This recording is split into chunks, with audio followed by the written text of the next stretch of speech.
शांति। आज 19 अगस्त 2024 है और आज रक्षाबंधन पर्व की आप सभी को बहुत बहुत मुबारक हो, बधाइयाँ हो। रक्षाबंधन का पर्व ये सच्चे मायने में इस समय हमारी पवित्रता की धारणा का, दृढ़ प्रतिज्ञा का, हमारे संकल्प का प्रतीक है।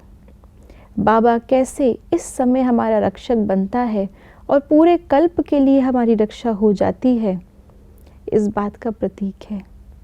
कैसे बाबा आकर के हमें अपने स्वराज्य अधिकारी की सीट पर सेट करता है, हमें स्मृति दिलाता है, उस बात का प्रतीक है। तो आइए जानते हैं आज के शुभ अवसर के बाबा के अव्यक्त इशारे। पवित्रता की सच्ची राखी बांधना अर्थात संकल्प रूप से भी पांचों विकारों पर विजयी बनना। व्यर्थ संकल्प क्रोध भी पैदा करता है, तो काम अर्थात किसी आत्मा के प्रति अगर व्यर्थ दृष्टि भी जाती है तो उस समय पवित्रता नहीं मानी जाएगी।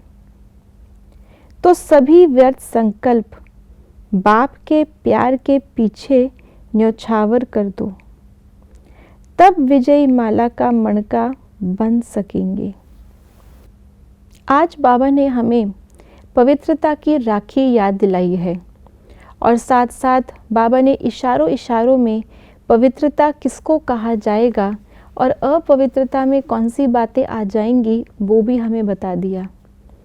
अगर आपने गौर से सुना हो तो बाबा ने कहा कि व्यर्थ संकल्प और व्यर्थ वृत्ति को भी आज हमें बाबा पे न्यौछावर करना है। हम आत्माएं श्रेष्ठ आत्माएं हैं। हमारा जो लक्ष्य है वो ऑर्डिनरी नहीं है, सिर्फ इस दुनिया में श्रेष्ठ बनना नहीं है, पूरे कल्प में श्रेष्ठ बनना है। वो देवी देवताएं जिसका दुनिया पूजन कर रही है वो हमें बनना है। तो हमारी पवित्रता सिर्फ कर्मों तक सीमित नहीं है। कर्मों की पवित्रता तो दुनिया में लोग भी जानते हैं, भले कर ना पाएं, पर ज्ञान तो है, कोशिश तो करते हैं और कुछ हद तक कर भी पाते हैं। लेकिन क्योंकि वो पवित्रता सिर्फ कर्मों तक ही कर पाते हैं ज़्यादा से ज़्यादा, इसलिए उनको अल्पकाल का ही फल मिलता है उसका।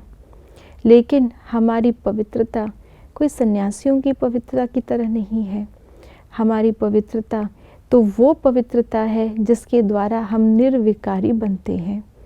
निर्विकारी देवी देवता पद हम पाते हैं। मनसा की पवित्रता है। यहाँ तक कि बाबा कहते हैं मुरलियों के अंदर कि साधारण कर्म भी श्रेष्ठ नहीं है, इसलिए वो भी हम आत्माओं को निर्विकारी बनने में कहीं ना कहीं हमारी चाल को धीमी करेंगे।